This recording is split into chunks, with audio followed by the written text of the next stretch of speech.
On a repris une ferme qui était conventionnelle. Moi, je me suis reconverti en bio tout de suite. Je suis pas de milieu agricole.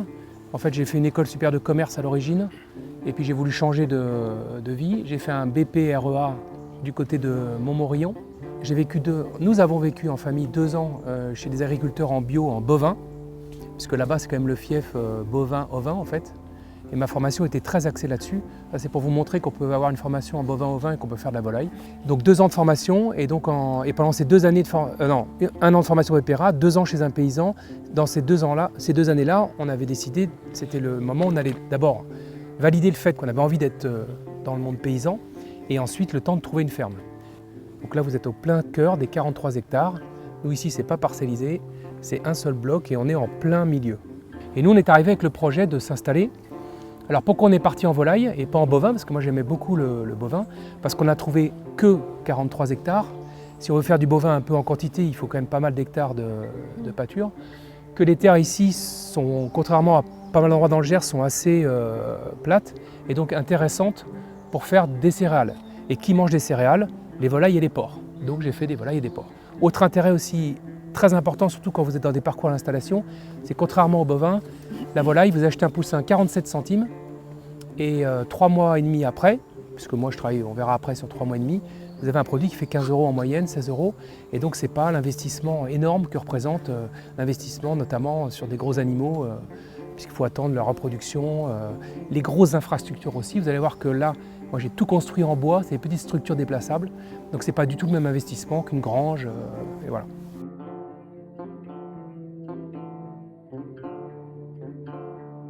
Par rapport aux voisins, j'ai aucun voisin en bio.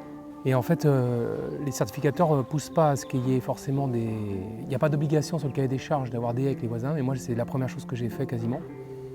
Et c'est sûr que les certificateurs, et même moi, enfin, c'est super de le faire, quoi, je veux dire. Moi, j'ai une bande enherbée de chaque côté, puisque la haie, il faut laisser 2,50 m par rapport à son voisin. Donc j'ai ça, et des haies qui ont poussé depuis, et c'est une solution, quoi. Et puis entre ce qu'on peut choper des voisins et ce que tu mets directement dessus, il y a quand même une grosse différence. Pour moi, il faut avoir confiance, c'est le premier critère. Après, on regarde comment on s'organise. Vous voyez que ça ne s'est pas fait non plus en un jour, il ne faut pas vouloir et faire tout d'un coup, parce que ça demande beaucoup de boulot et de plantation et d'entretien, et puis un peu d'argent, même si c'est très subventionné, et je crois que ça l'est encore un peu moins qu'à mon époque, je crois que j'ai eu un peu de chance là-dessus, mais ça l'est encore. Voilà, ce qui est important, c'est de se dire qu'on peut planter tous les ans un peu, pas avoir non plus la grosse ambition de tout planter tout de suite, parce que c'est trop lourd. Ça demande quand même un petit peu d'entretien, surtout au départ.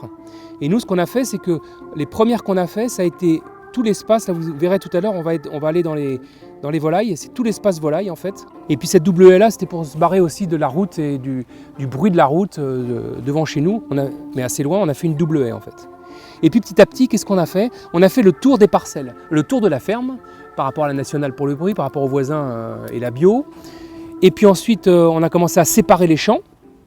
Toute l'alimentation, enfin j'achète un peu de matière première, on le verra tout à l'heure, mais j'ai des porcs, il faut de la luzerne pour les moutons, il faut du triticale, de la févrole, enfin voilà. Donc ça, la haie et l'agroforesterie, c'est top. Les parcelles font globalement 3-4 hectares, ce qui est un nombre intéressant, parce qu'on arrive à... Voilà, quand il y a des bennes, des machins, enfin c'est cohérent en fait. Et vous allez voir qu'au niveau des volailles, il a été fait un énorme travail au niveau des arbres et que c'est absolument primordial dans la conduite des volailles, des moutons, des porcs et de tout le monde, quoi. Et moi je me mets à la place de mes animaux et être abrité du soleil, de la pluie, du vent, des prédateurs, c'est primordial. Après on verra tout ce qui a été mis, on passera un petit peu au porc ou aux volailles, voir tout ce que la haie. Il y a des bosquets, il y a des lignes entre les bosquets, j'ai ramené les peupliers, enfin on verra ça tout à l'heure, pour vraiment étoffer le côté paysager.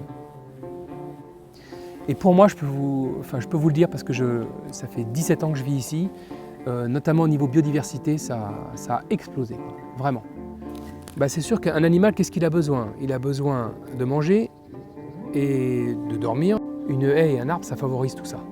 Pour les animaux, pour moi, on en reparlera dans toute la journée, c'est vraiment absolument primordial. Donc vous voyez là, sous le parcours, il n'y a pas d'herbe qu'on repoussait, hein, avec le temps. Donc c'est pas grave, parce que ce qu'elles vont chercher sous l'arbre, c'est pas l'herbe, c'est de se reposer. Et c'est pour ça que vous avez après tout autour. Et là j'ai pas l'intention d'en mettre plus. Mais pour moi aujourd'hui il n'en faudrait pas moins des arbres. On pourrait presque rajouter une rangée, tu vois là. Voilà. Après il faut pouvoir manœuvrer la cabane, pour pouvoir ramasser le fumier. Moi je le ramasse au godet avec mon tracteur là. Si vous n'avez pas un peu de place pour tourner autour, vous ne ramassez pas le fumier, quoi. Donc les cabanes sont mobiles, donc elles se lèvent en fait. Je remonte de la taille d'un pneu de voiture, donc le fumier reste au sol. J'avance, je nettoie la cabane, je ramasse le fumier et je repose sur un autre espace. La mobilité de la cabane, c'est quoi son intérêt? C'est qu'entre deux bandes, l'autre espace va rester vierge. Donc il va repousser et il va se déparasiter. Parce que les principaux parasites qui sont dans le sol vivent à l'état de larve. Et c'est quand la volaille va manger la larve que la larve va se nourrir et se développer. Donc si vous ne mettez pas de volaille pendant tout un temps sur un terrain, la larve meurt. Alors là on arrive au poussin. Juste, vous voyez, le gaz est aussi mobile. Ça se loue pour ceux qui veulent faire du poulet démarré, hein. Enfin du poussin quoi. Ça se loue directement Finagaz, Antargaz ou autre. C'est une redevance annuelle et ils sont équipés pour être transportés. Donc là, on est dans la configuration d'une poussinière. Ils ont 10 jours. Là, vendredi, j'enlève le contour. Pourquoi? Parce que vous voyez qu'ils commencent à... Enfin, c'est assez impressionnant, hein. Ils ont vraiment augmenté de poids et ils vont avoir besoin d'un petit peu plus d'espace pour coloniser un petit peu tout l'espace. Mais je laisse encore le chauffage parce que là, on croirait qu'il est éteint, mais en fait, il est en veille, hein. Moi, il est réglé à un thermostat 2,5. On dit qu'il faut qu'il trouve, dans les livres, hein, je crois qu'il trouve à peu près 25 degrés. Donc ce qu'il faut juste, c'est essayer de trouver l'ambiance générale. Et eux, ils vont aller chercher cette chaleur ou s'en écarter. Tu vois? Donc ce qu'il faut, c'est regarder qu'ils aient la place de s'approcher ou de s'écarter. Mais tu verras jamais, quand lui il chauffe à fond en hiver, tu verras pas c'est rare que tu aies des poussins vraiment dessous. C'est pas bon signe ça.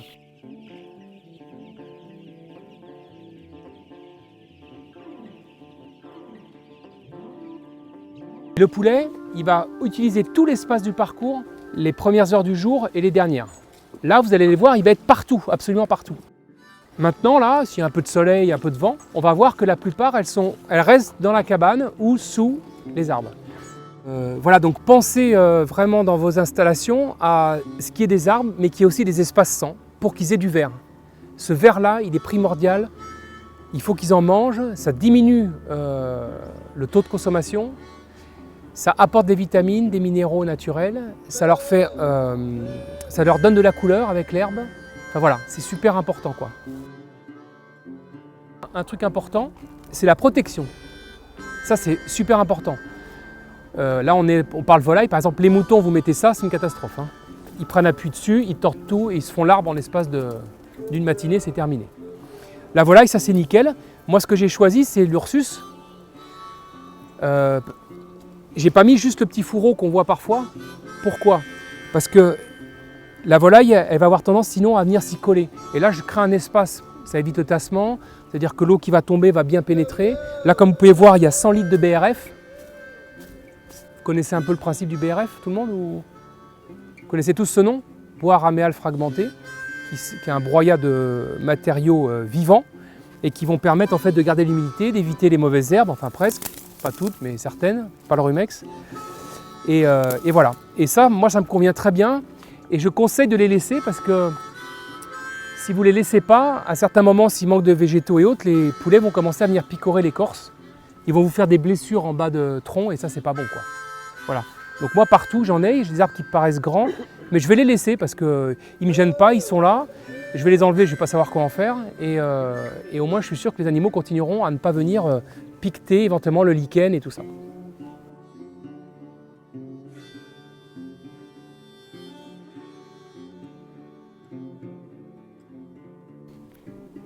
Donc ce tableau permet de gérer en fait l'ensemble de mes entrées et de mes sorties.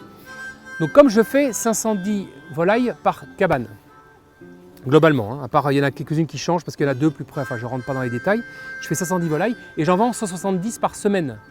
170 x 3, ça fait 510. Donc toutes les 3 semaines, je rentre des poussins. Donc si vous regardez, hop, on passe au 6 février, 3 semaines plus tard, je re-rentre 510 volailles. Voilà. Donc pour ça, qu'est-ce qu'il faut? Il faut 6 cabanes pour faire du poulet toute l'année, à coup de toutes les 3 semaines à rentrer des poussins et les sortir en 3 semaines. Donc j'ai les cabanes, 1, 2, 3, enfin 6 cabanes. Pourquoi j'en ai 9 en tout? Enfin j'en ai 10 maintenant.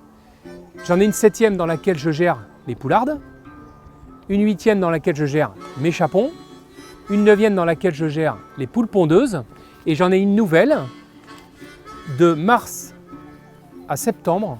Je sors les femelles, pour que les mâles ne les embêtent pas. Parce qu'on est à la période de reproduction, et comme moi je fais des animaux, je ne sais pas si vous connaissez les cahiers des charges, mais le cahier des charges bio, c'est 81 jours, au même titre que le poulet label. Sauf que moi, j'estime qu'une volaille, elle est bonne à partir de 100 jours. Donc je les garde 3 à 6 semaines de plus, puisque j'abats jusqu'à 16 semaines. Okay, alors que 11 semaines et demie, c'est 81 jours. Le problème, et c'est aussi pour ça que les labels s'arrêtent à 81 jours, c'est que d'abord, ils mangent 1 kg par semaine, mais c'est que les mâles saillissent les femelles. Et quand c'est le printemps, elles ne font pas que les saillir. Parce qu'elles s'accouplent, elles tirent ici sur la chair, elles déchirent, ils déchirent, le cou. Donc comme il y a du sang et qu'ils aiment le sang, non seulement ils les saillissent, mais en plus ils les dévorent. Donc c'est une vraie catastrophe, les femelles s'isolent, se planquent sous les trémies, montent sous ce qu'ils peuvent monter, alors que là, en enlevant les femelles, elles sont peinards. Et vous verriez la différence, et moi je vois une vraie différence en poids. Vous rentabilisez très vite la cabane que vous avez construite. Parce qu'une femelle qui est embêtée, elle ne mange plus. Et moi, ce que je recherche toujours en fait dans mon élevage, c'est pour pas qu'il y ait de coccidiose, de parasitisme et tout, il faut qu'elle soit bien. Donc il faut enlever toutes les sources de stress. C'est pour ça qu'il y a des arbres, c'est pour ça qu'il y a un truc, c'est pour ça que je sépare les mâles des femelles, pour diminuer le stress et qu'elles soient en... Voilà, et de fait, après, elles sont en bonne forme, quoi. Pour ce qui est de l'alimentation, donc je tiens compte de tout, c'est-à-dire il y a 10 cabanes à volailles et 4 cabanes à porc. Okay, on fait ce qu'on appelle le tour, vraiment le tour des volailles, on le fait le lundi matin, le mercredi matin et le vendredi matin. 3 fois par semaine. Et je ne fais pas systématiquement, quand je fais ce fameux tour, je ne fais pas systématiquement des rations. Parce que tout peut être plein. Mais globalement, on va dire il y a 2 matinées où je vais faire des rations. Et pour résumer, vu que j'ai 9 et 4, 13, je vais faire 8 rations par semaine. Parce que j'ai choisi d'avoir une autonomie de 48 heures. Si je veux une autonomie de 72 heures, je rajoute des trémies. Tu vois ? Si tu fais une autonomie de 72 heures, le risque qui se passe, c'est que tu n'y vas pas. Donc ça reste tout à fait raisonnable. Parce que c'est très, tu vois, ici, c'est pas très moderne, mais c'est à peu près modernisé. Les sacs de compléments, ils sont tout près de l'endroit où on va glisser les compléments. Il y a une balance pour les compléments, il y a une balance pour les matières premières. Voilà. Mais c'est très optimisé en fait. C'est très. Tu ne te poses pas de questions, tu arrives dans la cabane, j'ai fini mon truc, je prends ma fiche d'élevage que vous avez. Ah, j'en suis où ? J'en suis là, ok, paf, je prends mon tracteur, je viens ici. C'est ration quoi ? On est en ration finition, ok, c'est ça, 114 machin, pof. Tu l'as fait, tu vas là-bas, tu nourris, terminé. Tu passes à une autre cabane.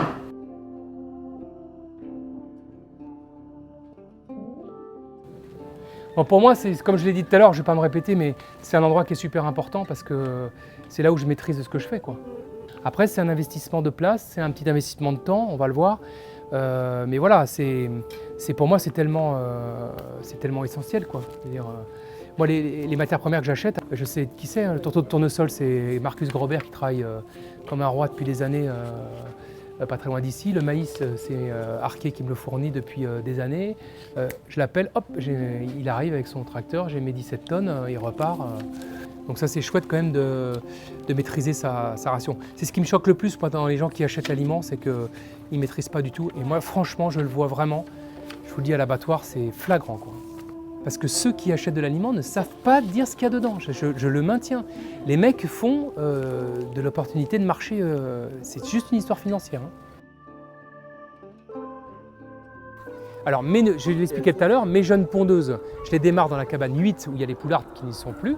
Et ça me permet de renouveler. Donc, elles vont commencer à pondre dans mon autre cabane là-bas. Et quand j'ai atteint mon niveau de ponte suffisant, c'est-à-dire, en l'occurrence, si j'ai 200 poules, j'arrive à 160 œufs, et ben, j'abats toutes mes vieilles poules, je les commence en janvier et je les abats en juin de l'année suivante. On pourrait les garder plus. Je l'ai fait qu'un an parce que j'ai remarqué que les œufs se fragilisent au niveau des coquilles. Et moi, je ne suis pas très équipé, on verra, les pondoirs, c'est un peu à l'ancienne là. Et quand elles marchent dessus, elles cassent l'œuf. Si elles cassent l'œuf, elles salissent ceux d'à côté, ceux qui vont devenir fragiles. Donc ce que j'ai remarqué, c'est que des œufs au bout de 2 ans vont commencer à se fragiliser. Et ensuite, les poules aussi vont baisser leur taux de ponte. Et comme moi, j'ai envie d'avoir quand même suffisamment d'œufs, voilà. Alors, les poules aussi, pour parler race un tout petit peu, il y a ce qu'on appelle les Formule 1. la Isa Brown et compagnie, qui sont des Formule 1 de la ponte. Faites attention à la poule que vous allez choisir de prendre. Parce que les poules pondeuses, ce que j'appelle les Formule 1, elles ont besoin d'une nourriture extrêmement poussée. Et vous faites une variation de la nourriture et ça s'arrête de pondre. Vous ne voulez pas des Formule 1. Pourquoi? Parce que les Formule 1, après 1 an et demi de ponte, déjà il faut s'en débarrasser, ça c'est sûr. Et ensuite, c'est des animaux qui sont que des pondeuses, donc elles n'ont pas un pet de chair. Or moi, j'avais la vente de poules à l'époque aussi que je tuais en fait, en poules au pot quoi. Et donc je voulais quand même des volailles qui avaient encore un petit peu de chair. C'est le cas de celle-là. Ça c'est un espèce d'intermédiaire entre des bonnes pondeuses et du poulet entre guillemets.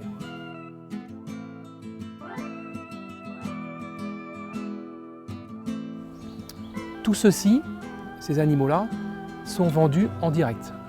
J'ai pas d'intermédiaire.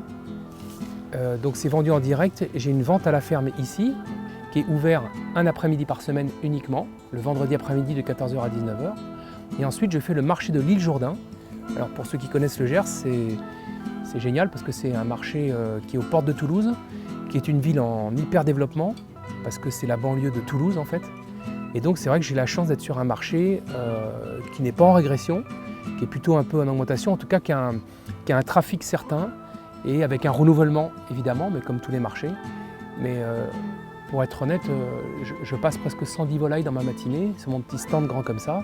Et si j'amène 3 porcs, eh ben, je vais les passer en même temps, tout en vendant mes 110 volailles. Donc bon, j'ai de la chance, attention, tous les marchés ne sont pas comme ça. Je le redis parce que j'ai beaucoup de gens aujourd'hui qui sont installés dans le Gers en volaille bio. Et donc on voit quand même que c'est pas forcément facile de s'installer sur un marché non plus, parce qu'il y a déjà du monde, parce que c'est une petite ville, parce que... Enfin voilà.